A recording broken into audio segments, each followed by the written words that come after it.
Go ahead. All right, boys and girls, welcome to the show. What we're going to talk about today, I don't know. So what have I been doing this morning before the show? I deleted all my listens on Poshmark. I am not a Poshmark seller. Folks, I challenge you to know your numbers. So John and I will do the profit podcast tomorrow. And that's going to be the topic we're going to talk about and just discuss numbers and fees and that kind of stuff. Because I don't know that everybody understands. I have items, I never really investigated. It was free to put it on Poshmark. I don't have a lot of money in most of the stuff.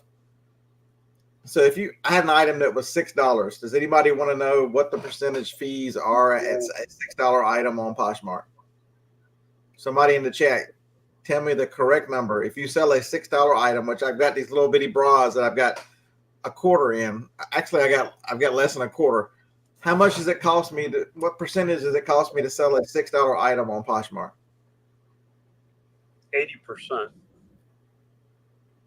It's my guess. I've never sold on Poshmark, so I have no clue. No, it's probably more than that because don't they provide a shipping label? So Tactical Z, 20% is the standard fee for Poshmark. I'll give you that much. Yeah, I do know that. All right, so every we got a 14%. We got a couple 20s. John said 80. So the correct answer is fees on Poshmark are 20% for items $15 or more. For any item that is less than $15, they charge you a standard $2.95 charge. So if you're selling a $6 item, that is a 50% fee. Even the big girl panties at $8. When the customer's paying another $5 or whatever it is for shipping, so it's $13. I'm like, I'm out. I'm not giving this. I'm not willing to give away to Poshmark. I'll give it away at the auction and I'll do whatever. I don't want to do the work and keep up with another platform. So this is what we're going to talk about tomorrow on the Profit Playbook podcast. Man, we got to come up with something that flows better than. We're just called the Triple P podcast. It's the fees. So you never let your ASP get that low, so you wouldn't know that's a good thing. But still, why does Poshmark get a pass, folks? When everybody bitches about fees and the entire world is losing their freaking mind over 10 cents on an eBay fee at 13 and a quarter, and they're charging from 30 cents per transactions to 40, you would have thought the internet had lost their absolute freaking minds. Meanwhile, they're just doling out 20% to Poshmark. Do we not understand math? This is my rant for this morning is math. Why do we not understand math? Math does not lie. If you sell a $20 item on eBay, it's going to cost you the 13.25% times plus the 40 cents. That same item is going to cost you 20% on Poshmark. Poshmark gets a pass. Poshmark is the greatest thing. Wait. So what you're saying is it's cheaper to sell on Poshmark than eBay. And God forbid you want to bulk delist your items. They force unless you pay a service, you must delist one at a time. What kind of savages make you do stuff one at a time? I know what Scott's problem is. You're not doing girl math, dude. You got to do the girl math on this, and then it works. James, you don't have to promote. That's an absolute lie. You don't have to promote. I know plenty of people that don't promote. You have to listen. You have to promote. I don't want to get into a rant, but you have to know what you're selling, because there are things that you have to promote to be competitive, and then there's things that you don't have to promote to be competitive. So Kurt, the market, but I've said that. I'm tired of that horse. So Chernock, is your name Mike? I think your name is Mike. I'm gonna call you if your name's not Mike, you're gonna be Mike from now on in my mind. So sorry about that. The problem is you're adding another fee. So what if you're like me? Oh, Chris, God Almighty, I'm never gonna remember that. So Chris, so here's the problem you got. So okay, so Vendu solves that problem. So what does Vendu cost you a month? So I haven't been sharing the clause. I haven't sold anything on Poshmark in quite a while. So what's another monthly fee? So say I sell $100 and I'm paying like whatever it is, 20, 30, 40. What did you sell overall on Poshmark? How much money did you make over there? I don't know, a couple $300. Yeah, so adding another fee just to delist your items is kind of silly. And Flip was and Tactical Z. I do not. Put it in the chat so I can remember that too. God, let's write this down. Chernock is Mike. Chernock is Chris. God. All right, I'm gonna try my best to remember all this.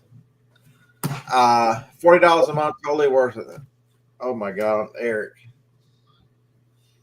All right, anybody else want to tell me? Lag. What's Lag's name? I can remember Kent's name. Kent, I can remember your name.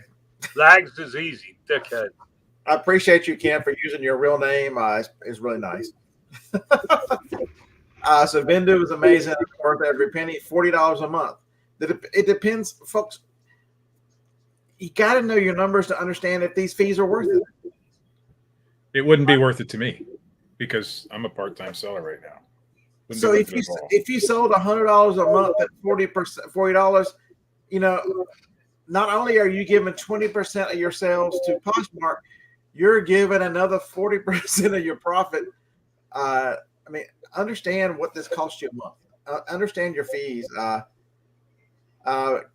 Kent's real name is Kent. I've actually shipped them to Kent and it went to Kent. So unless he's got some crazy, unless he's blessed like I am, have multiple personalities and they all have their own name, Kent is Kent.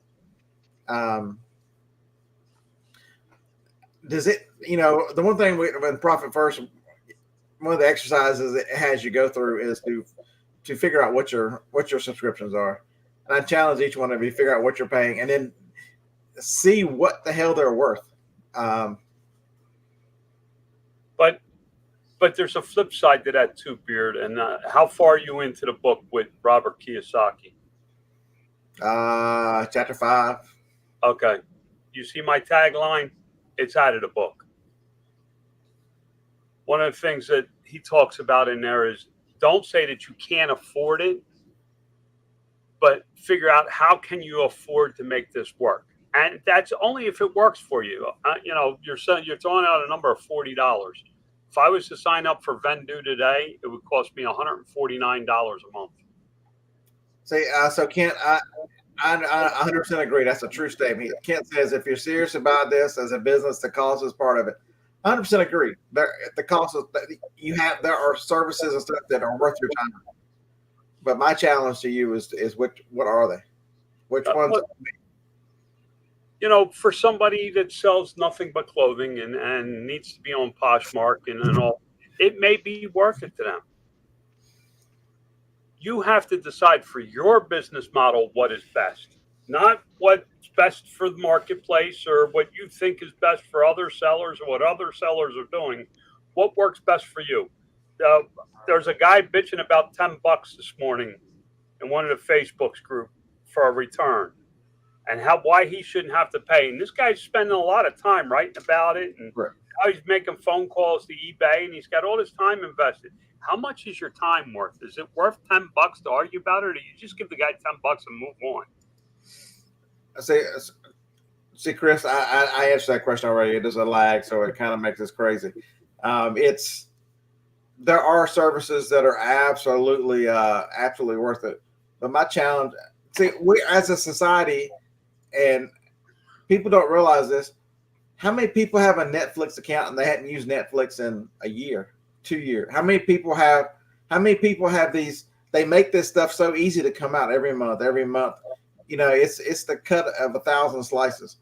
And, I do have a repricer. Why do I have a repricer? Because a repricer is worth it. I've got services. Services are not the issue. It's justifying the cost because everybody else does.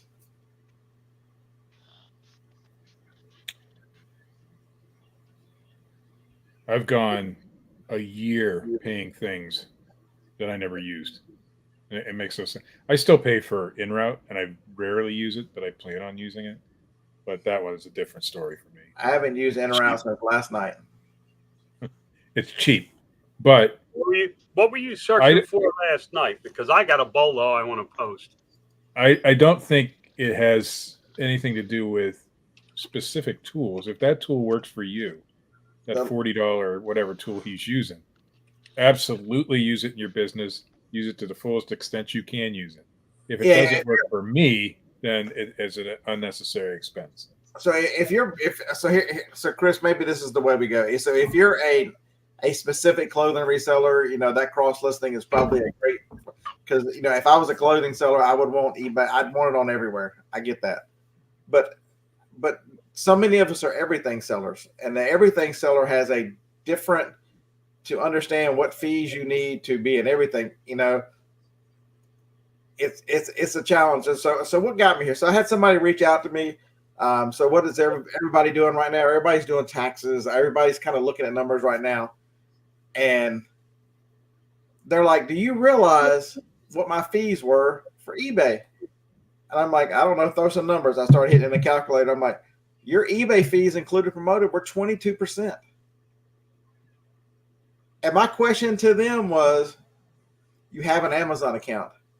If you put those items which sell on both platforms, Amazon first instead of eBay, what will your fees have been? This person says, well, I sold eBay too. Here's my eBay fees. Your Amazon fees. Your Amazon fees were 14% aggregate. When you sell a different $350,000, what do you do with 8%? Now we're talking apples to apples here with Amazon and eBay, because you're doing a merchant fulfilled. It would be even better if you did it.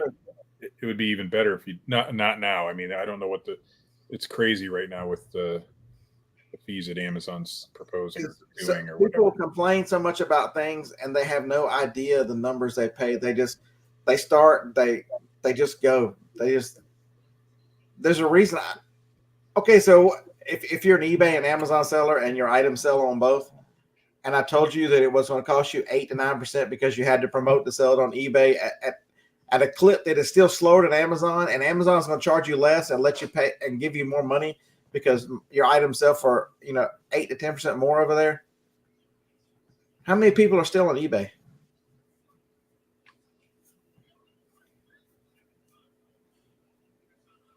I am. But do you consider? Would you consider that your dominant platform? I can list faster. I can list easier. You're going to make more money. Where do you go? I don't know. I think some people might be confused. I said tools. If it works for you, use it. I would never sell on Poshmark because I don't sell clothes, number one, and that's the main thing over there. And it's nothing against Poshmark. I could care less. I know there's people making boatloads of money over there, but it's not my platform. So why would I spend any time thinking about any of that? And the tools that help me list over there, why would I think about that? Yeah, honestly, God. Yeah, I understand. I understand that. Yeah, you should cross list. Maybe I don't know. I don't know if you should cross list or not. I like eBay. I like Amazon. Those are my platforms. I like Mercari a little bit, and Etsy some. But I'm just not. And listen, I don't have any experience with Poshmark. None. Zero. I have no desire to have any experience with Poshmark. And I do know that they moved on to other items other than clothes. But I have no. Why waste my time over there if I have no desire to do it? That's all I'm saying. None. Zero desire. I'm doing an example. I just sold something. Hold on. So, but you have to do what's best for your business. I just sold. I sold my first MCF item. I was hoping you'd bring that up. I saw that in your post this morning. Talk about easy, man. Once I had Alejandro build the listings and set up all the stuff, one mouse click and it's done. One mouse click and it's done. You want to see cross promotion? That's where you need to be cross promoting. From Amazon to eBay, it will become a thing of the future. And I'm going to tell you when it's going to get the biggest. You can mark my words and timestamp this, do whatever the hell you want. When eBay finally accepts Amazon's shipping tracking number, that's when it's really going to work. Because right now you got to pay 5% more to not ship with Amazon's logistics. Did I make money? Yes. Did I do anything? No. And every sale from here out reduces the initial cost that I put out to have all that work done. And you have to look at business as a business. Go ahead, Scott. I see you. Okay, so here we go. I did the math.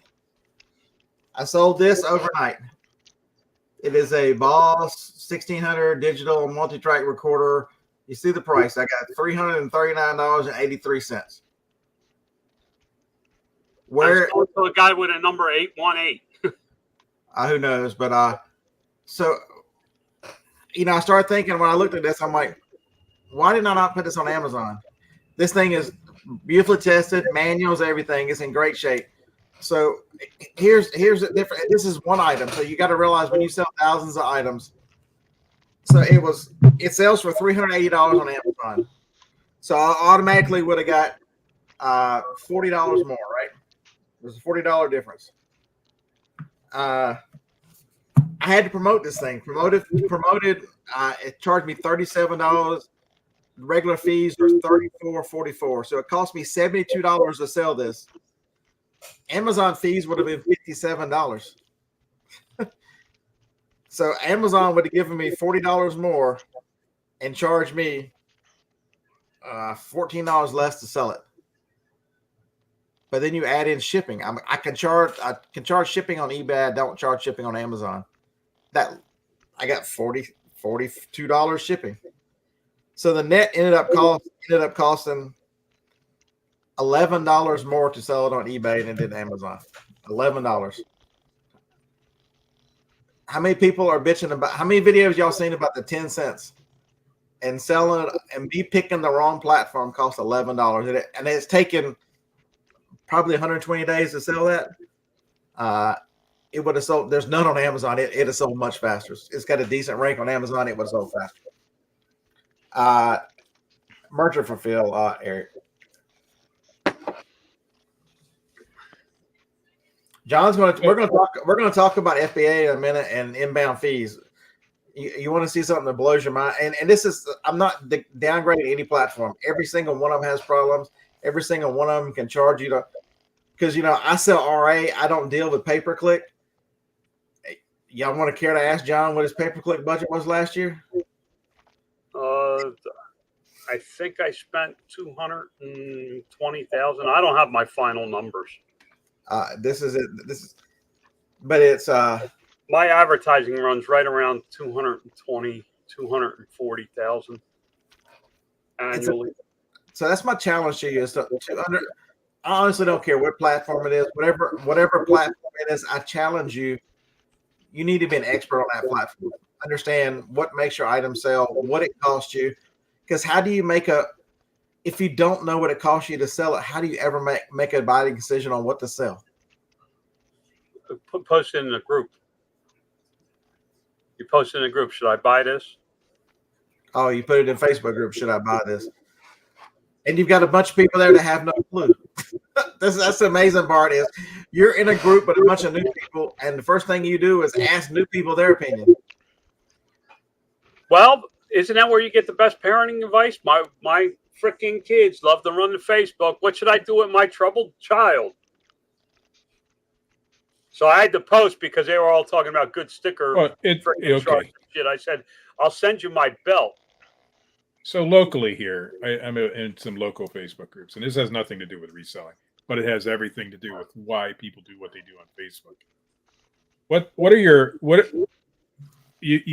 They're asking about a restaurant. What are the business hours? call the god darn restaurant. Why do you need to post that on Facebook? And they're not posting it on the restaurant page. They're posting it. The reason they do that is so people know that they're going out to dinner. I have no, but it's not just restaurants. It's everything, and I'm like, open your eyes or call somebody, do something. Why would you ask a bunch of people who may have never been to this restaurant when this restaurant's hours are? It makes no sense to me.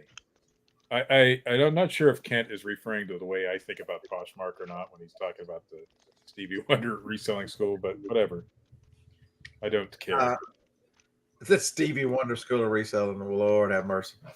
I have no desire to list on a platform that is not for me. That's it. Period. Hey, good morning, Roman. They want attention. Tom's right.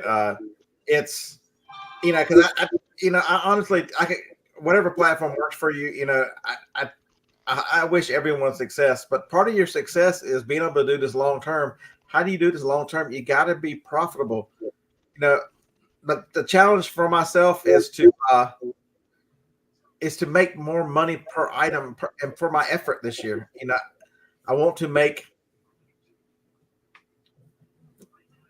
So Flip is going to charge you $9 a month now. Is it worth $9 a month for me to cross list a couple things every now and then, and to some people might tell you that the Posh share on Flip is worth it. I don't know. You got to make that decision for yourself. I understand it's $9. It's $9 a month, but these things add up. Flash my bolo. I have a 14. Put it up, take it down. All right, here comes John's bolo. I didn't even see it. Where did you put it, John? Well, I had Scott put it up, then I stopped sharing it. It was a flash, just so that people can go back and find it later. You'll tell me later. The one thing, if I start trying to tell you what I'm buying, last time I tried to tell you what I was buying, that red button up there in the corner went haywire. And if y'all have never hosted a StreamYard, that's the end stream button up there. So just so you know, I believe that there's still a ton of money to be made. No, there is 100% ton of money. So I walked into Walmart yesterday to get a couple of things because I leave Sunday for ASD, and then I leave on a 15-day cruise right after ASD. I walked in, I picked up one item and scanned it. And it's 100+% ROI, and it's a limited edition item. So you know what that means. Either first in or last day. First or last. Ricky Bobby. So ASD is now a Temu Fest. There is a lot of that there for sure. But there always has been. There always has been. That's correct. You have to listen.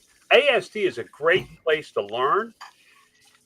And if you look in the right areas, you can find some really good products. I got products I've bought from ASD for 6 and 7 years now that make me money over and over again.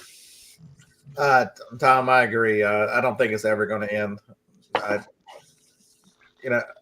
It's going to change. It may not end. It's going to change how it is done. These platforms are going to price themselves out, and I think it's going to become more of a localized, back to what it was, a flea market type thing. I don't think platforms like eBay are going to be able to continue with the fees that they charge. Eventually, people are going to go, okay, we can't afford it. That is correct, and people will. I mean, but people will always figure out a way. My grandparents sold at flea markets. They did yard sales. They did the paper. They did all the things. They didn't have, at the very end of their lives, they had phones, but my grandparents never had a smartphone. And so, but they would look. They were savvy enough to look up stuff on eBay. They had a few listings on eBay, but it's they sold a lot of merchandise at a flea market, at a buying and selling to garage sales through the newspapers. Things changed. It doesn't mean they're an end, and that's my challenge. Things are going to change. Your environment's going to change, and your fees are going to change this year, next year. Amazon is still, if you're an FBA seller, they're still promising to roll out low stock fees. They're also the Johns in some big groups, and there's some big sellers that are upset because of the change to inbound shipping and the change to the way they fee you, and it's costing some big guys a shit ton of money. Well, the big guys aren't. Listen, I don't think anybody's upset with yes, everybody's upset with another fee. I think the bigger problem is that there wasn't enough information put out for us to logically figure out how to go about it before it was rolled out. Because it was kind of, this is what it's going to be, but there was no concrete, way of looking at. They just said multiple shipments. You didn't know if it was 5 shipments or 18 shipments. It just became a big nightmare, and you got hit. Let me tell you, if you didn't know what you were doing on the 1st of March, you got hit with some big fees. See, I think that's an error that, we don't think about that as smaller sellers. Most of the people here are smaller sellers. If Amazon could have made it a whole lot easier if they said, March 1st, we're going to roll it out and show it to you. On April 1st, it goes into effect. Because the one thing John has told us over and over, and we use the example of 2 and 3 inch tape. Whenever I decided to go to 3 inch tape years ago, John's like, yeah, that's going to take me a while. It takes a lot. You can turn on a dime, this big ship, kind of eases. I've got all this 2 inch to go through, and then we've got to find. Where if it's me and a few rolls, I'm like, you know what? I'll give it away, throw it away, whatever. Tomorrow I'm using 3 inch tape. And it's much harder for these bigger guys to. So when you vaguely say, we're going to do this, and then don't give a framework, and then it rolls into it, and you hit them with a charge because they've had no chance to react to it other than they know something's coming, but they don't know what to do with it. Shoe set reselling. There's no reselling is dead. There's entire platforms chasing shoes off eBay. Listen, you could sell freaking pigeon eggs. There's a market for everything. I don't think anything's going to be dead.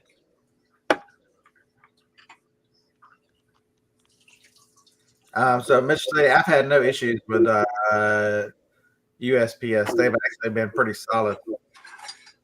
Yeah, you can say I know somebody that sells willow sticks. Willow sticks? Yeah. Oh, is that what they are? Yeah. Okay. Yeah. The Amish Mafia man sells willow sticks. See, the secret is, and he doesn't tell you, is he cuts the willow sticks, he beats his tenants, and then he sells them. I bet you he doesn't sell them on Poshmark, though. So if they have a little bit extra DNA,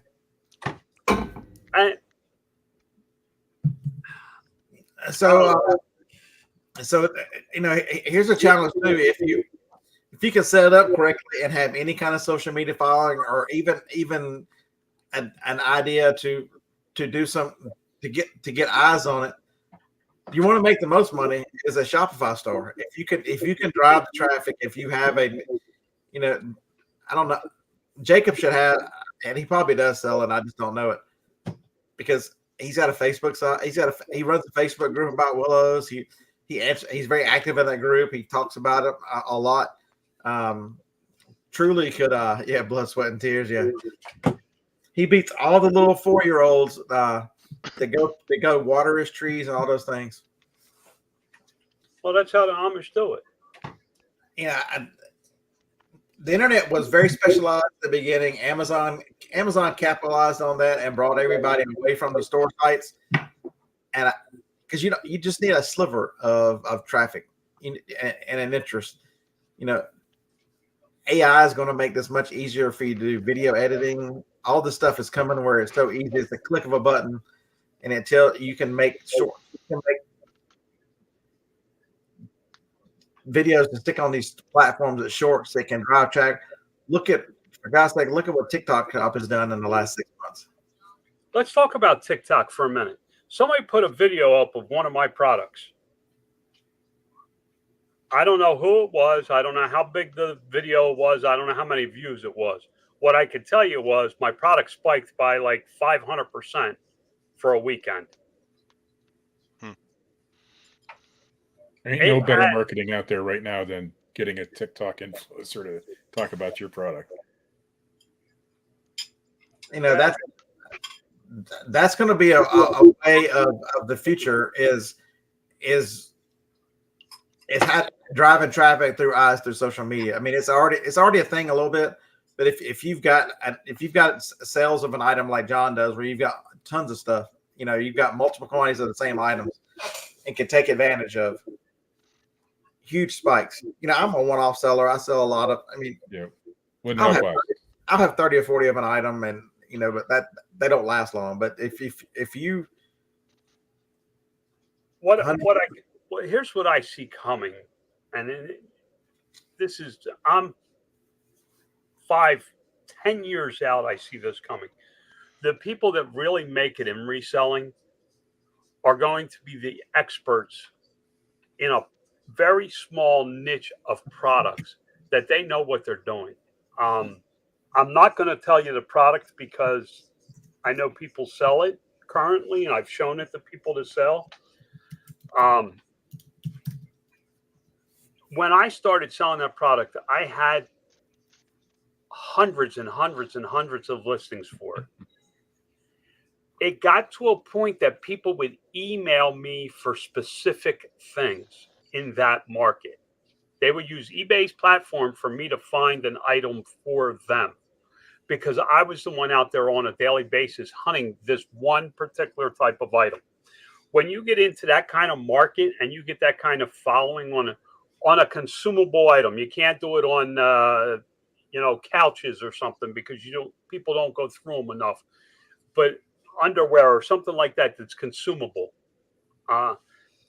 they're going to keep coming back to you, and that's where you're going to be. That's where the resellers of the future are going to be. It's going to be in a small market, knowledge-based niche. So someone like Kevin, Commonwealth Picker, he's missing out. So Kevin, if you're watching this, probably not. You could be the influencer, and you know how much Tupperware you could sell? You're the guy that picks up the Tupperware at the yard sale, shows everybody. Man, you could be the TikToker of Tupperware and run everything to your Shopify account, and you're already going to be a YouTube gazillionaire. But listen, if I needed Corningware, guess who I would call? Corning. No, you. Isn't it? No, Pyrex. I'm sorry. Pyrex. Oh my! Don't call me. Change the last number and talk to Johnny. But you know what I'm saying? I mean, somebody like Joni in the Pyrex market, people would eventually start reaching out to her for pieces. Mark, that is less than I was paying a month. Hey, good morning, Jeremy. That's less than I was paying a month. I'd like to pay $250 a month for bookkeeping. Yeah. We were on the low end of it, and it was 300. But guys, I challenge. There's new trends, folks. AI is taking over. It's but Beard, I don't know anything about social media. I couldn't do this. There are AI programs out there that you tell it this is coming very quickly, and these are already out there. They're in their beginning stages. You know how you go to AI and you tell it, hey, give me a list of this. You tell it that you want a video of this, and it'll write the script and go get some generic and make you a nameless, faceless video of whatever topic you want. You want a video explaining why this iPhone is better than a Samsung?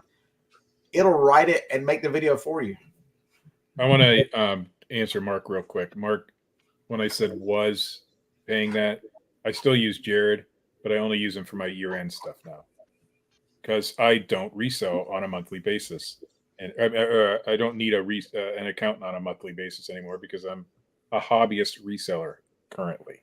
Here, for those of you who might be confused about that, here's the problem with a generic question like that is, what are you getting for a service?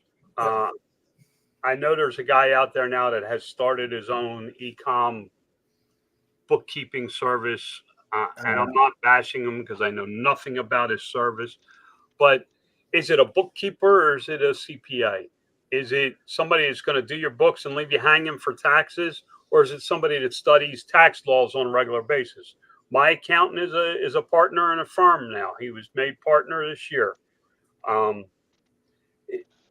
What are you getting for your money? I spend a lot. Mine is close to $48,000 a year in fees. So $250, I'll jump on that all day of the week if you can get what I get for $250 a month. Yeah, that ain't happening. Ain't happening. So you gotta know what you're getting for the price that you're paying. So to throw out a generic question, especially in a group like this, you can't really throw out a generic question like that and get a generic answer. Especially for something like bookkeeping, because people are saying, "Hey, they do this; it's easy." Based on other people's skill levels, is maybe you don't need as much from an accountant as if you've got somebody who can do it all and they're just looking over it and saying, "Hey, you did this correctly." That's a lot less time than them actually importing it all, and categorizing it and taking care of every. So it's how much time does that guy need? He was worth every penny to me at the time, but there came a time that it wasn't worth it. So now I just pay him at the end of the year to do my taxes, and that's that. I do the rest of this stuff myself. And I make money with my accountant, CFO, whatever you want to call him. I call him a rented CFO. He does forecasting, bill paying. He does a lot of stuff for me that would take me way more time to figure out. See, this is just another one of those fees. It's the same thing as a repricer, as another thing. It's justify every cost, because you could fee yourself and program yourself right out of business. It's amazing how many options you have available. I mean, just look at repricers. There are 30 to 40 different repricers. Now, here's the thing. You have to figure the people you hear crying on Facebook about the fees and all this stuff, and anybody who's crying about fees, send me your address. I'll be happy to send you a frickin' towel. Instead of wasting all that energy on whining and crying, figure out what you can do. I mean, I got whacked yesterday for some shipments going into Amazon, and there was nothing I could do to change it at that point in time. It was already done. The trigger was pulled and it was done. I paid those fees. But you didn't see me bitch about it on Facebook. What I did was I put my head down with my brother and said, okay, let's figure this out. How can we cut these fees by 20% next week? And when we cut them by 20% next week, I'm going to say, how do we cut them by another 20% the following week? We're going to look at every possible option we can for shipping product into Amazon, because you can change the way those fees are. Some of my products, I may pay the fee to ship it in to one place because of the weight and shipping cost. I have a product I know right now is very heavy and costs a lot in shipping. I'm probably going to ship that product by itself on one pallet to one location and pay the fee. But I don't know yet until I sit down and actually take a pencil and a piece of paper and figure it out what's going to be the best way for me. Not for you, for me. And that's the challenge. I'm not making this out as a bitch fest about fees or anything. Don't. I think people might have got that right to start. It's not. There are services and stuff that I won't live without. It's worth my time. But my challenge is to justify, each of each expenses, and do I really need it, and what benefit am I getting at? What's the benefit versus cost? And you always have to focus in your time, and each one of us is completely different. So Mark says, he canceled the seller list. He's only sending like $1 a month. I went 4 months without sending anything, and I kept the seller list. And now I am back to sending. That's what I'm doing this afternoon. I'm sending in another shipment. My time and only touching the items, so much less. I don't want to have to learn how to send to Amazon. It's probably easy, but I'm about to watch videos and everything else. It's not intuitive. It's not like Reseller list or the other one.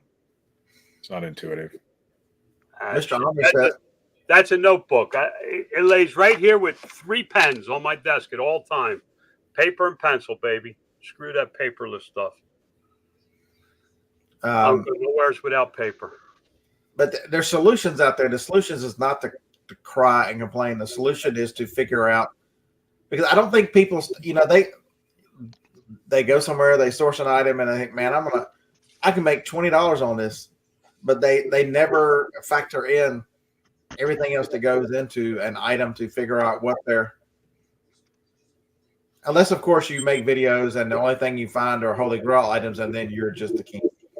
The worst part, the thing that I love the most is when I'm spending 15 or 20 minutes scrolling through Facebook groups to just pick up some information or see what's going on in the world. And somebody goes, hey, I just sold this. How do I ship it? You freaking idiot. Didn't you think about shipping before you listed it? You don't even know if you're going to make money. How do I ship it? I see that freaking question a lot. I laugh. I just laugh and scroll by. I'm not in any of the groups because the frustration and the anger and the sheer loss of brain cells that you get from reading one of those. So Chris is crying right now. Nice. It's each, and I don't think we talk about that enough. Because people go they watch a lot of the YouTube shows and the live shows and all the different podcasts, and people are telling you from their perspective, and so many people are led the wrong way because they hear so and so say, "Hey, this is." They hear Kevin Commonwealth Picker. He's on my mind, I guess, right now. Buying Tupperware, and he's only buying specific ones, and he's showing you picking them up. And now everybody's going to buy Tupperware and have no outlet for it, and doesn't realize there's some money in if you buy the canister set. If you buy certain ones, or can buy multiples of the same ones, there's money in these items. They don't do the research. That's why I don't do videos anymore. Hands up, how many people still got Monopoly for millennials? I don't, but there's still people that have Monopoly. You don't understand. I tell you that I buy something. Listen, you want to see a great one? I make a video about the Dollar Tree and then watch the number of sellers on Amazon on the Dollar Tree items go through the roof. They don't have any idea why. They just saw a video or somebody saying, hey, go buy this. They don't run the numbers. They don't understand anything about it. Somebody asked about the purple millennium, the purple llama.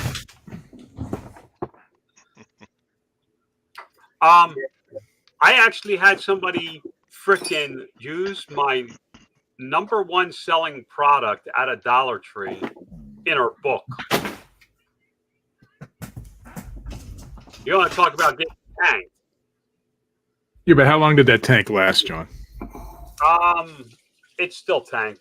I mean, you can make a little more now than when the book first came out, but you're not tripling your money on that product. And I'm not going to tell you the book, and I'm not going to tell you the product, but I got spanked real hard, real quick, because I had hundreds of the items because I was the only one listing on it. Nope. And she used it as an example. Yeah, you probably should have listed it on Poshmark. It would have made you a lot more money. Well, the problem is, Roman, is Kevin is a smart dude. Don't never miss that. Kevin Commonwealth Picker is a smart dude. He understands that he can sell to his audience. He does whatnot. He's got different outlets that the regular person doesn't have. I pick up Tupperware.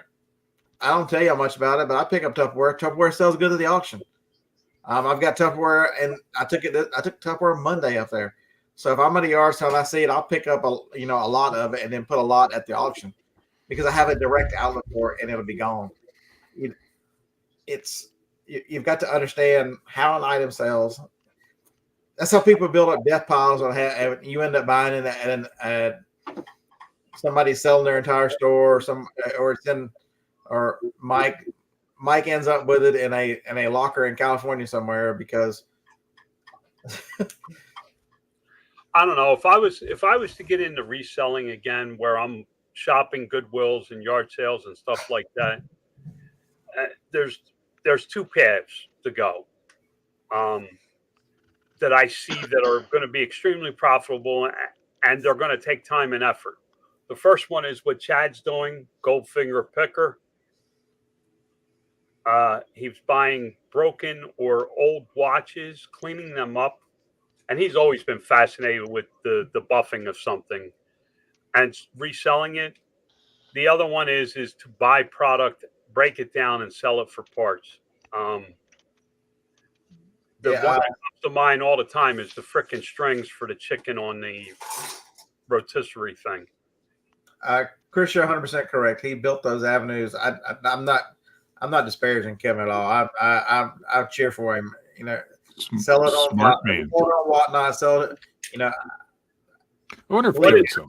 I understand what it takes to do YouTube and to put up with everything, and he is systematically and just plugged away at it and made some very smart decisions.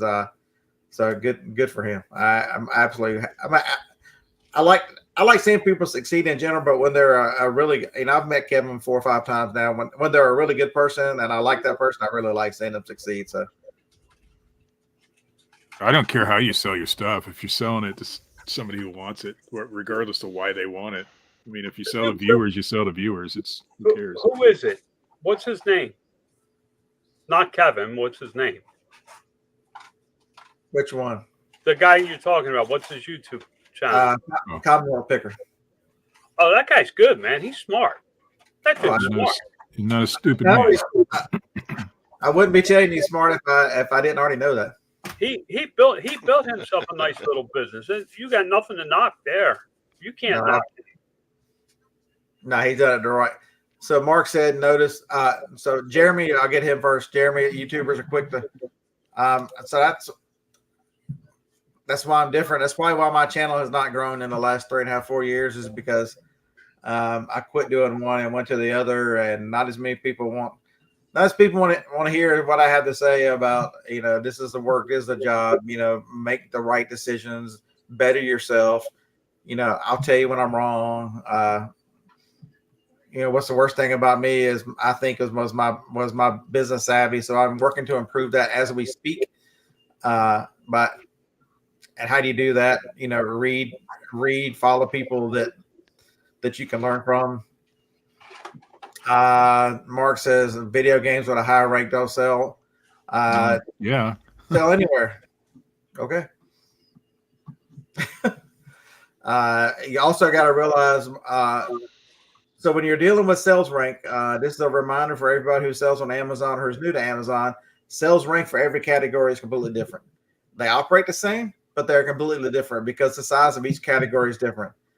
A 100,000 in books is smoking. 100,000 in video games, you might as well go run over it with your car. Because the books is the largest category on Amazon. Video games are one of the smallest. And try selling clothes on Amazon. Top 1% is about the best you're going to get. If it's below that, you're not selling. That's over 1 million. There's 140 some million clothing ranks, and that's just the items that have sold in the last 6. Remember, sales rank is. I had someone ask me the other day. So, do I buy an item if it doesn't have a sales rank? What does that mean? Does that mean it won't ever sell? No, that means it has no sales history for the last 180 days. You can look at Akipa and look at his other things. Remember, if you're looking at solds on eBay, you're looking at the last 90 days. On Amazon, if you're looking at sales rank, it's the last 180. So if an item doesn't sell for 6 months, it falls out of rank. So that's why you're always on a sales rank looking at the picture in time, how it's performing in time. So as it gets old, as an item that you've never seen before and it's an older item, chances are it's got a higher. You got to figure out the sales rank. Low demand, high price, no availability. You got to use economics on this to figure it out. I mean, it takes a little thought.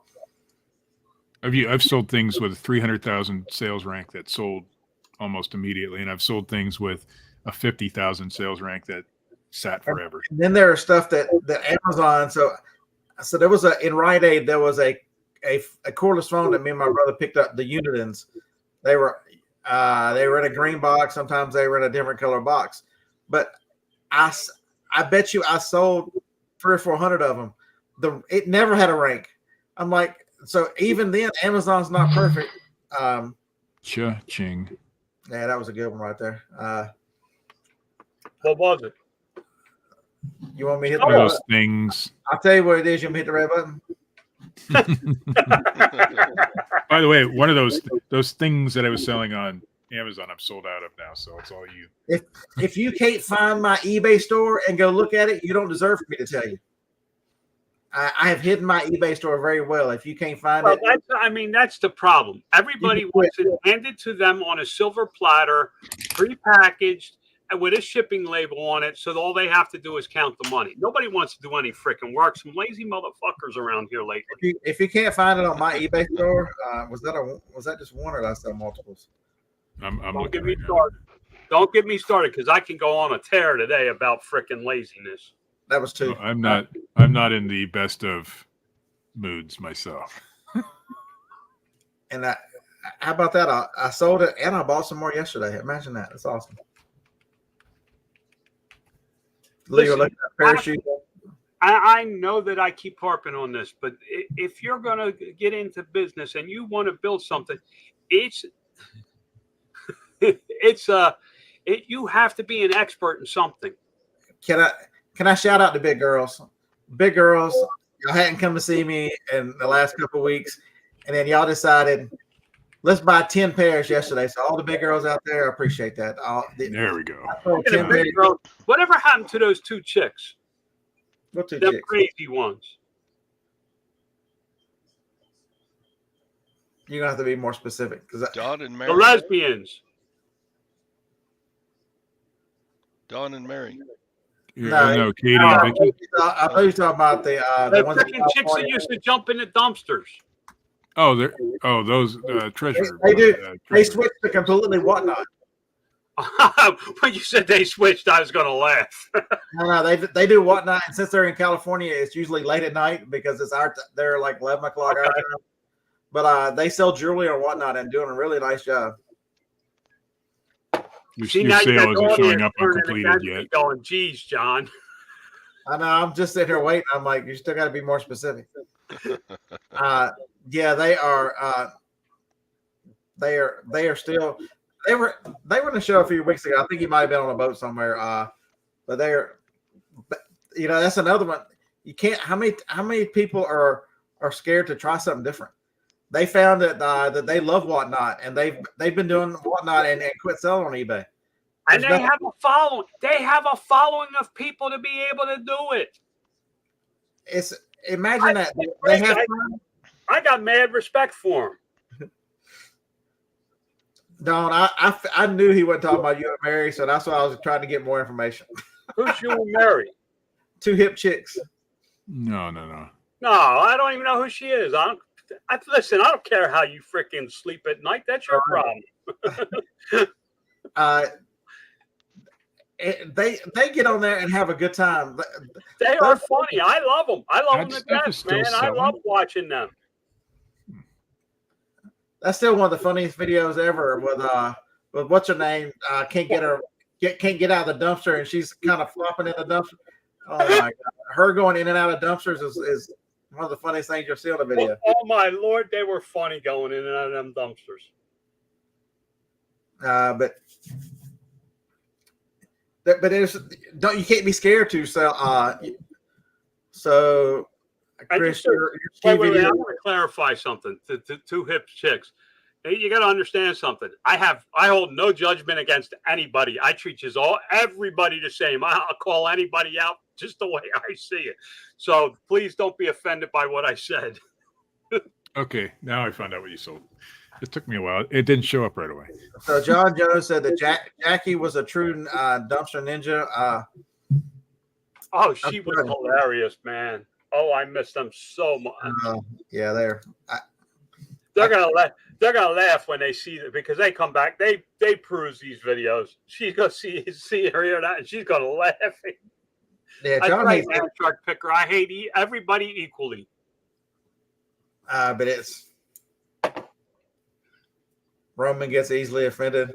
You can't talk bad about Roman because Roman. If you haven't listened to the Trash Cast podcast, when I was riding around yesterday, I was listening to the last one, and that somehow the conversation came up is who would you not want to fight, and your name came up, Roman, because they figured that you would have the mob with you, and nobody could fight you one-on-one. That all your mobster friends would.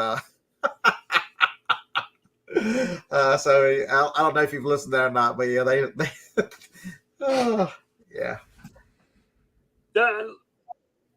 I just think you gotta, listen. You gotta be yourself. You gotta be who you are. You gotta you gotta find your market, and you gotta build your expertise. I come on here, and listen. I'd like to have a show of my own, but people don't want to listen to me. They don't want what I have to offer, which is fine. I come on here and hang out. I try and give it the best advice I can for the level that most people are at. You have to. Scott's an expert in what he does. He's an expert at what he does. There's nobody better than finding a market to manipulate for a short period of time. Whether it be ass pads or freaking sour milk during the pandemic. I don't know if you ever sold that. I did not. The six quarts of milk off the Dollar Tree shelf. I did. Fit perfectly in a medium flat rate box, and we were getting like $30-some a box for it. I think I sold a few. Roman, I think they mentioned Paul. If I remember correctly, they mentioned Paul just because Paul is such a large human being. But then they were reminded how nice Paul is. So yeah. And they were like, remember Deb? Yeah. Deb was an expert in taking things apart and selling parts. And as long as she was doing that, she was making decent money. As soon as she tried to do what everybody else was doing, finding stuff at Goodwill to flip, she started to flounder and struggle. She'd go back to parts and she started making money again. Everybody has something that they're good at. Todd, he likes to, just play with stuff. So this is a good point, John. So as my sales over the last 8 or 10 months, kind of slowly died. I kind of took a hard look, and I'm like, what am I doing with my life? What do I need to do? And the answer became pretty clear. I love chasing stuff. I love going out and finding it, and the stuff that I find, I don't mind selling that because I understand that it's exciting to sell. Like I just sold that item that I found some yesterday. Is you find the needle in the haystack, but then you got to complete that part. So, and so I've challenged myself the rest of this year, all this year, and move forward to really get after it and to find the stuff that I like finding, to get out there and hunt discontinued items, no matter what they are, So I'm currently working on a day's drive from around the house. I don't know if there'll be a show Friday night because I don't know what time I'll get back because I'm planning on leaving here early Thursday morning and arriving at a hotel Thursday night and then sourcing Friday and coming back Friday night. Chasing one product? Never. 3 types of stores. Okay. But see, never. That's what you excel. The problem you're going to face, and I've told you this before, and you have to accept it or do something about it, is you're going to have to do that forever. I'm all right with that. And if you're all right with that, God bless you. As soon as you say, I'm not all right with that, then you got to look for a different way to make a living. So I can tell you my mind has changed, John. And so how has my mind changed? Is I want to keep doing this because I know I'm good at it, and it's real good money. But the challenge for me is to roll this into Rich Dad Poor Dad. I look at some of the folks that are is to take the money you make out of it and stop being the poor guy and buy assets instead of, I've really enjoyed that book. All the books that I've been reading so far have really changed your mindset and changed. And because the one thing I like about so we'll do the book next Monday night probably. So if you haven't read that Rich Dad Poor Dad, it is wonderful. If you've got all of it, it's on sale right now at $5.99. If you have not read it, because I bought the wrong one. I got the 20th anniversary and when I'm. So did I. That is a better book than the first one. Because he gives you insight of what happens 20 years after. There's a lot of 20-year insights that were really good in that book. Yeah, so that's the one I got. It's the one that's $5.99 on sale on Audible, so it's very cheap. So the first of it, he talks about when he's 9, him and his friend buddy Mike are 9, and the rich dad is trying to teach them. And the one thing he tells them is, and I'm trying to get myself there. He says, once you see the first opportunity, you'll see opportunities for the rest of your life. And that's a big step. And you read the book, or we'll talk about it Monday, but I just challenge you. And that's what I'm trying to get to, John. I'm trying to get to that point where I step from one life to the next. And it's hard. It's hard. I'm at the same point. I'm stepping back from the company. But you see folks like the strength of a guy like Tech and Sports.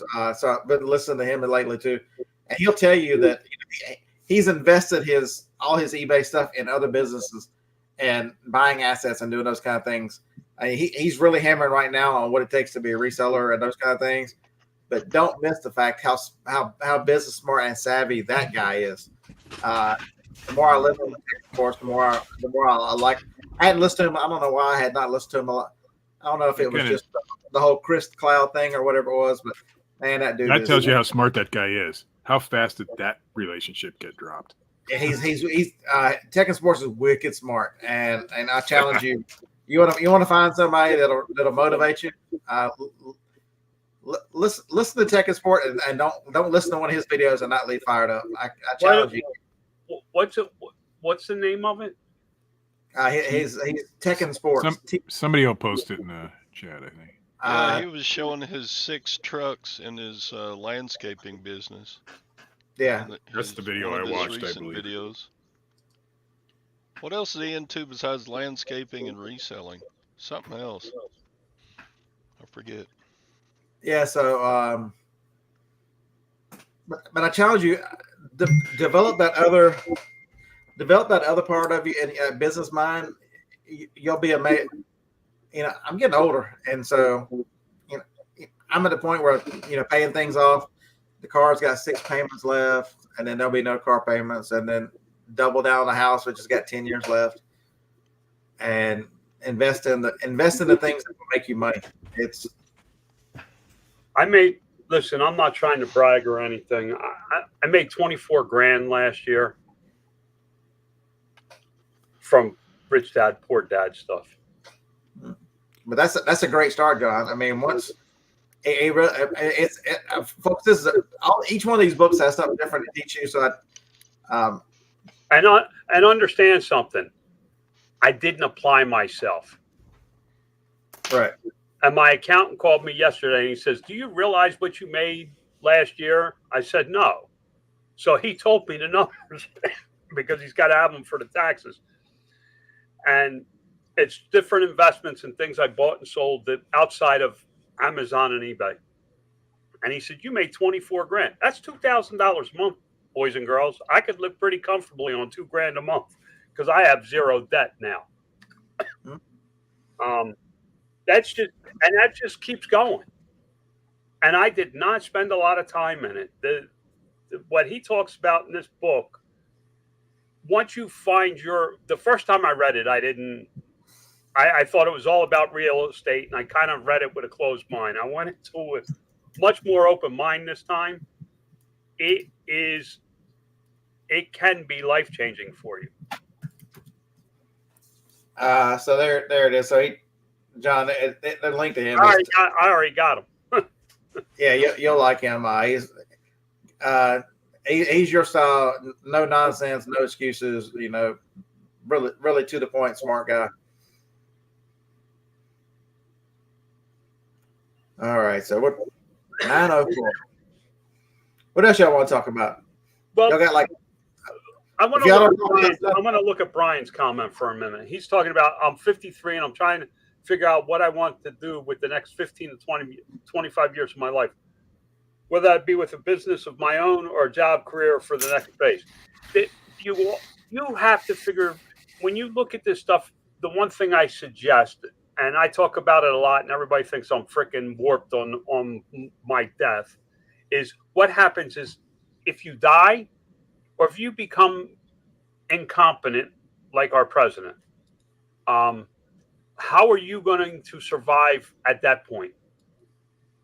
If you're surviving now, if you're okay now and you're comfortable, what can you do to secure your future? That's one of the things I took away from Rich Dad, Poor Dad was I need to have my money working for me so that I don't have to work.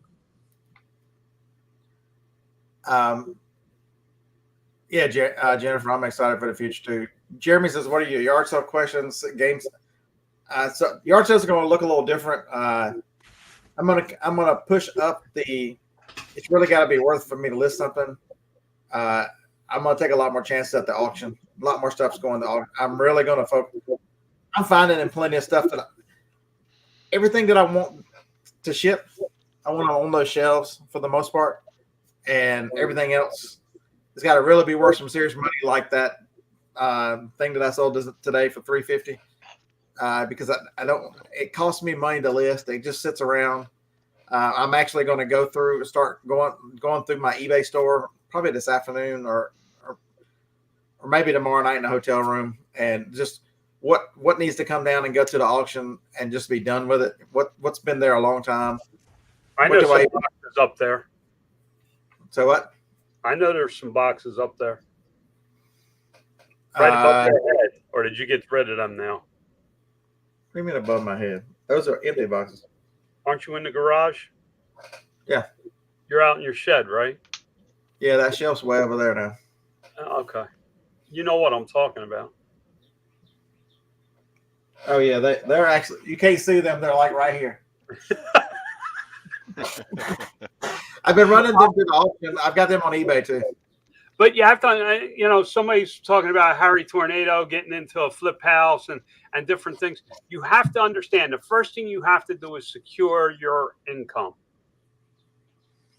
Secure your base. Once you have your base, then you can start looking at these other things. These people that are expanding in the real estate and stocks, and myself included, as we start to think out, is how do you get out? You have to have an exit plan at some point. I'm 58. I just turned 58 last week, guys. If I want to be out at 63, that means I got 5 years to figure out how to get out. If I wait until I'm 63 to make the decision to get out, then it's another 5 years and I'm 68. Okay, I got a question for you. Yeah. What chance early on did you give yourself to ever make it to 58? Oh hell, I didn't think I was going to see 30, dude. So when I started this business, I was 15 years past.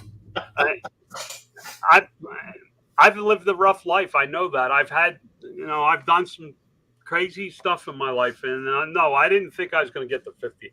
I still don't think I'm going to live much longer. I know.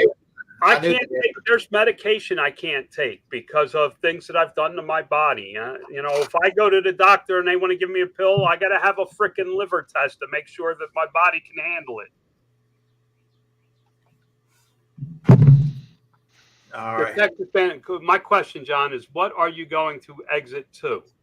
I believe I'm going to, and I'm willing to talk about this now because I wanted to bring this up. There's two have two paths that I'm considering. One is I'm considering building small private label brands for you as an individual. I don't know what it's going to look like, but you pay me X dollars and I will build a business, a single listing business brand for you. The other is I want to get into this.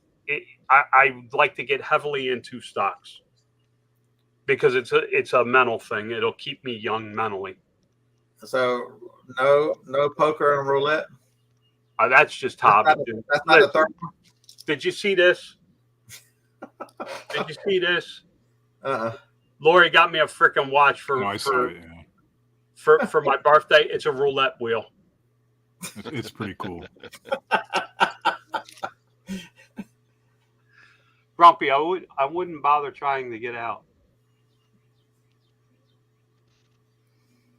Yeah, so I'm J&S resellers. I'm past that. Mine is a business now. Mine just operates. It's a machine that churns cash. Yeah, J&S, he's long past the treasure hunt. I miss it. I long for. I went to Walmart yesterday. I scanned 3 products, and all 3 products made a minimum of 70%. I only picked up 3 products off the shelf in Walmart. I still can find treasure. It's not feasible at my stage. And that's a regret I'll have the rest of my life. But I challenge you, each one of you. I've been saying that word a lot today. I'm in that phase. You're still in the first quarter. The 2024 is not written yet, and so don't be in 2025. It's not eBay's fault. It's not the algorithm's fault. It's not the searcher's fault. You got to look yourself square. If you don't do something about your current situation, it's your damn fault. And until you accept that, and I know most of the people that watch me are to that point too. They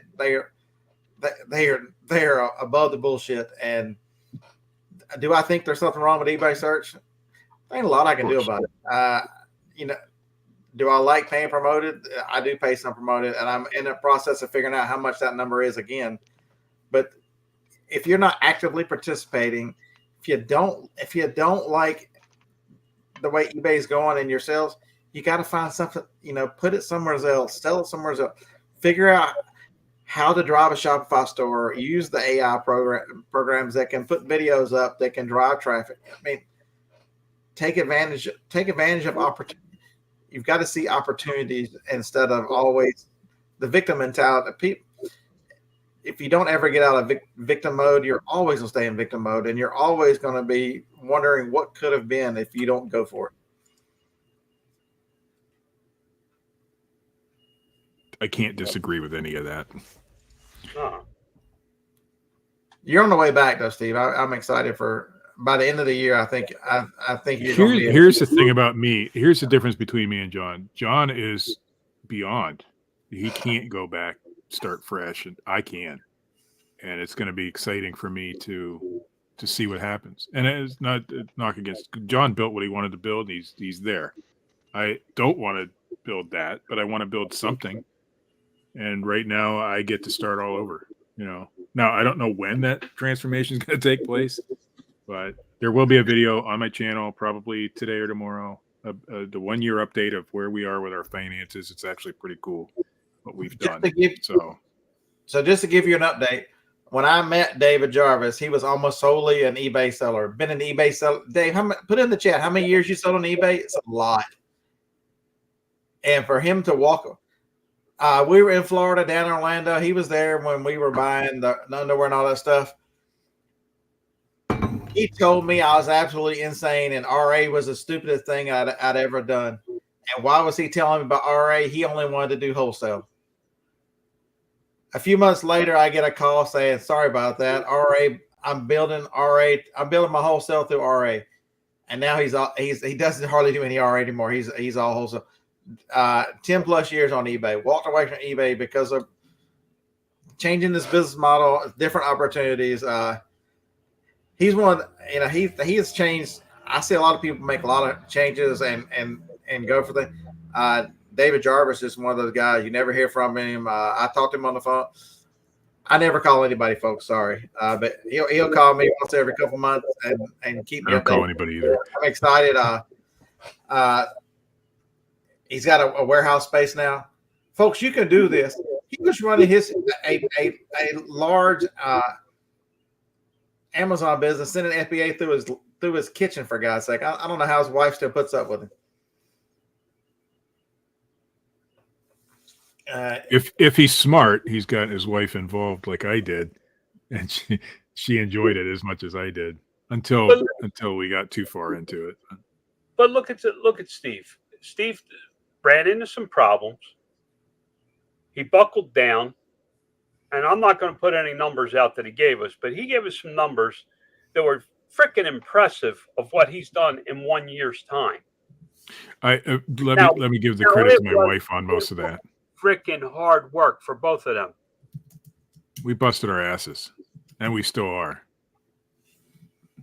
Sometimes, James, some investments were not good, and that is part of what got us in trouble in the first place with my Glowforge. That's not the whole thing.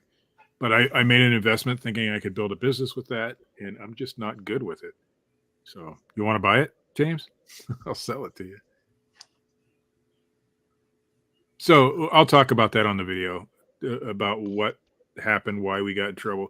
I've had a lot of time to reflect on what we did wrong, what I did wrong mostly. I don't know. I don't know if I'm really ready to sell it. James, you're on the other side of the country too, and I have to ship. No, he's in Indiana. Is he? Yeah. Maybe I could meet him. That's I don't know. It's the Pro, and I think a used Pro right now is going for $3,000. But anyway, we got into a lot of problems, and we shifted gears immediately, fast as we could. And there's a lot of, I want to say there's a lot of naysayers. Some of you were in the chat today, some of you aren't, who said you got to declare bankruptcy, or you got to get rid of all your credit cards, or you got to do this. We did it our own way, and we succeeded. And I'll tell you about this. I'm going to tell you, the best thing the two of you did. I quit listening to people. Well, first, you stopped listening to people. Second, you didn't get on Facebook and whine about it for freaking 500 hours, how bad your life sucked. Third, you went out and got a freaking job, and you put food on your table. You did something about it. I got to say, 1 year ago, I respect you for all those things. 1 year ago, we were worried about losing this house. 1 year ago today. And today, we're wondering. Today, we believe that we could pay this house off in 2 years. So, and we still owe $57,000 on the house. Yeah. So that's the difference of what we were at a year ago and where we are today. And it was great. Did you use Dave Ramsey's philosophy? I did. Hell no. Some, obviously. That's what I wanted you to say, was some, because you took a little bit of advice from him. You took a little bit of advice from me, a little bit from Scott, a little bit that was put in chat, and you figured out what worked for Steve and Marcia. Right. I realized that first book that we read, Profit First. Now, I'm not using it for business purposes, but a lot of things that they talked about in that book is things that we were already implementing in paying off these bills. Same kind of concepts, and it just worked. Now, I have to give the credit to my wife. She's the one who is the driving force behind this. If I had to do it on my own, I don't know where I'd be. You'd be in a cardboard box. It'd be in my mother's basement again, So. Oh, and yes, I said again. You and Lag could be best friends. But anyway, we'll do the video. She's given me a notebook with all of what we owed originally, where we're at. She's actually got it all written down. Organized. She wrote this down on March 15th, 2023, where we were. We started with $46,525, $50,000 almost. And I'll give the numbers where we're at now. She's very meticulous at keeping notes. This is today. So she's even written down all the interest rates that we're paying. We paid off our highest interest rate card just last week. So, yeah. Brian's If asking you most of that through DoorDash and Spark. all of it, and a little bit of eBay here and there. I mean, I'll be honest with you guys. When I know I was probably a little, I don't know, irritated at the beginning of the show because I said I'll never sell on Poshmark, and there's a reason. I only sold $12,000 on eBay last year. It wasn't like I was making a business out of it. It is a hobby at this point. Marcia sold 15,000. She outdid me, but we didn't sell a lot that way. I don't remember what our Amazon was. Now, do we use that to supplement things? Absolutely. But it isn't our main focus right now. DoorDash and, well, not DoorDash. I hate DoorDash. Spark or Walmart right now is our main focus. And if I had to go back to DoorDash, I would. I'm going to do anything it takes to get back into reselling full time. Scott, Scott's made a lot of changes over the last year too. Everybody, you have to change with the times. You have to. Correct. I know Scott's made change. Now, one of the things, for Steve's effort was what I was proud of for Beards is he made a decision of what he truly wants to do. And I support him in that decision. Do I agree with it? No, I think he's crazy, but I've always thought that about him. You're not the first. So one of my personalities thinks I'm crazy. Well, I can tell you that. I think as you get older, you're going to regret not having a base income. But over the last year, the hardest thing for me, the absolute hardest thing for me, and I know this is, you guys will all understand, but most people wouldn't. I might have went to 10 yard sales last year. That's it. That sucked, because that's my passion. I love it. I love going to yard sales, and we couldn't because we had to work. And so I want to get back into that. And then we'll make a plan on where to go in the future. We have plans. I never sat down before. Before all this happened, we didn't sit down and have any plans for the future. And that's part of what got us in trouble, right? Because we were just willy-nilly spending and buying. And no, Joan. And the thing I want to put out is, Scott, what you may find is from the book. Go ahead. You can go off. You can hear me still. I don't give a shit if you turn your camera off. You can actually get financial base income from some of the things other than eBay and all those other things. You may see in time as you build up your eBay sales and start pulling that money off to put it somewhere else, that your base income is actually somewhere else, and eBay becomes a side hustle going forward. That's what it is right now. And that's for Steve, but I'm talking about for Scott. I'm sorry if I said Steve. I meant for Scott. You probably said Scott, and I misunderstood. But Joan, I want to address Joan's question real quick. Steve, are you seeing Spark order hijacking in your area? First of all, I don't think it exists the way a lot of these YouTubers say it exists. It's just like eBay when there's a glitch or people are complaining about the 10-cent fee. A lot of the time, I get an order at 20 after or 25 after. I have to wait till 45 after to go pick it up, unless it's a shopping order. I have a lot of time to sit there and think. And if I don't get an order that hour, I have even more time to sit there and think. And I think what happens is people are just making excuses as to why they're not getting orders. I don't think there aren't these bots out there that people are talking about. I mean, I do plenty well. Yesterday I had a slow day. I made $151. My wife made $212 yesterday. So what's the difference? She got all the orders and I didn't. There's no hijacking of orders. Nobody has given any proof of that yet. So I just think people have way too much time on their hands, and they have to make up reasons why things aren't going their way. Same with eBay, same with Amazon, same with every walk of life. But anyway, that answers that question.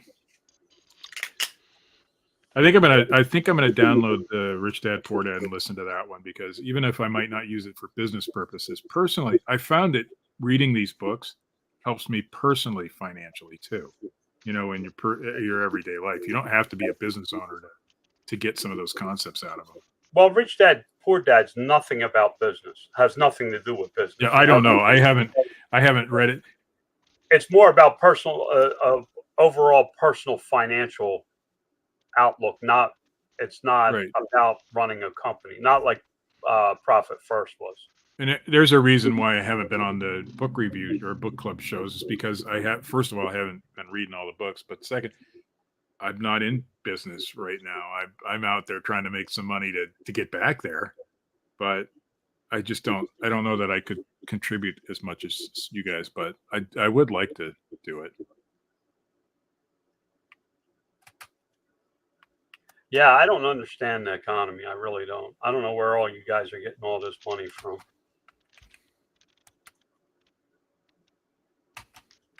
Lori and I don't go out to eat probably, I'm going to say a quarter of what we used to. We used to always run out to eat. We used to run out for breakfast every morning. That is a huge save. You guys don't think about. I don't know. I don't know when the last time we went out to breakfast. I mean,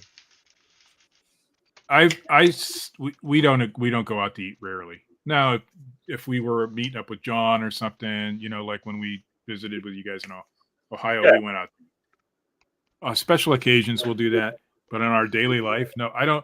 When I'm out working every day, we take packed lunch. We don't stop to eat somewhere. Now, a lot of these other people, they stop and go get lunch, or they go over to Tim Hortons and get coffee or whatever. We don't do any of that stuff. Once in a while, I'll run in for a snack or something, but I don't like snacks. So, but cutting out things like that is huge. You don't realize how much money you save a year by not going out to eat, or stop smoking, quit smoking. That'll save you a crap ton of money. Yeah, those kinds of things. We rarely go out to eat. I would like to. I would like to go out a few, once a month or something. But as a date night or something, you need. Lori and I split meals more and more because for we don't eat the volume that we did before. So we eat less. So when we go out, we go, okay, what are we going to split? Yeah, flipping sports guy. So I was out yesterday sourcing, and last night at 6 o'clock, it was amazing. All the fast food drive-through. I mean, lanes wrapped around buildings. I'm like, it's insane what this stuff costs. I mean, we like to go to Jimmy John's. Is that it? The sandwich place. We go to a sandwich place. I can't think of the name of from New Jersey. Jersey Mike's. Jersey Mike's, yeah. And we like the cheesesteaks. What dumbfounds, what I just can't fathom or understand is how many DoorDash orders come in for that place while I'm there. Are you talking Vegas or where you live now? No, where I live, in the middle of the freaking desert where these people are starving. Right. No, I agree with Timothy. I'm not working it now, but I still own it, and I still will be. And I learn a lot from just being you guys. The real reason I'm on this show is to learn, and the camaraderie.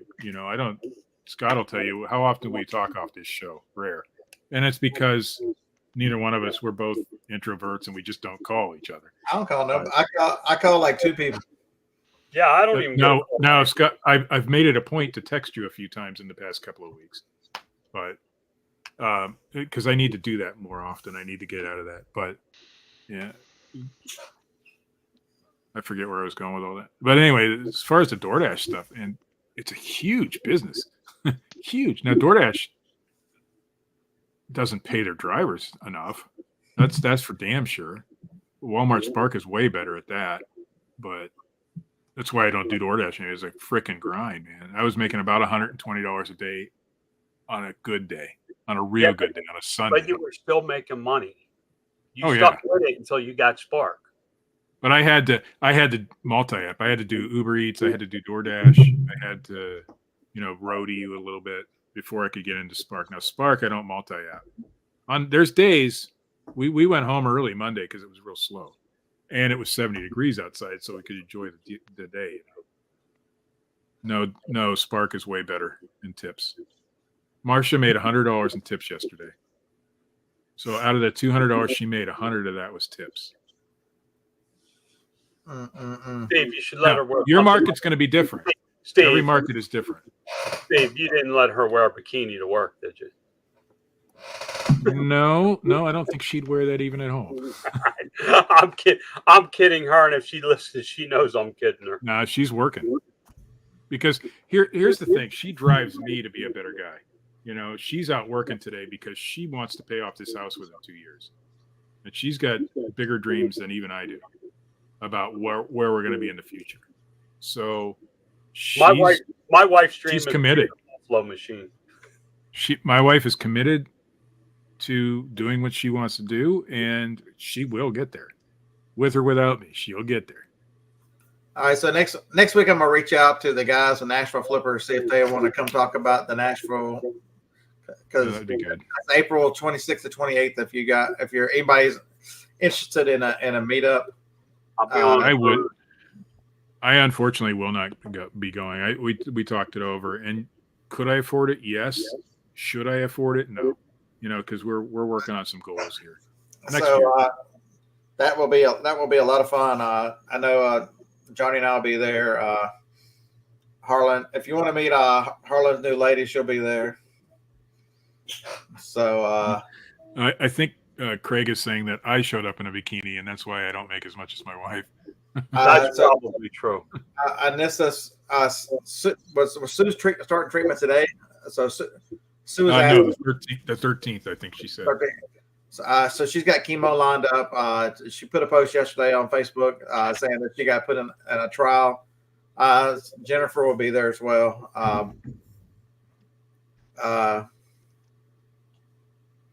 Jenny down. I am going to be making a video today, probably. Jenny down south will be there. I wish I could be, guys. I really am upset that I can't. But I also understand that making money at home, if I take 3 or 4 days off, that's $600. Prayers I could have made. Yeah, so please pray for Sue. She's going to go through chemo and starts next week. Yeah. So and she's asked for that. So and she said prayers helped her the first time. Flip It Good. It's a paste on the top shelf at Walmart. Now you're going to make me find it. I'm in Walmart every day. I'll find it. I'll tell you what it is, Steve. All right. I probably won't capitalize on it, but I'd like to know. All right. So everybody make it. It's a tough one to capitalize on. You know, make some plans, evaluate what you're doing, make good financial. Look, I just challenge you. Look at your feet. You know, understand what you're paying. You know, it makes a difference whether you buy something, what the fees are, and where you sell it. So, what's my mechanic? I'm even gonna give you a roll tide today. Roll what?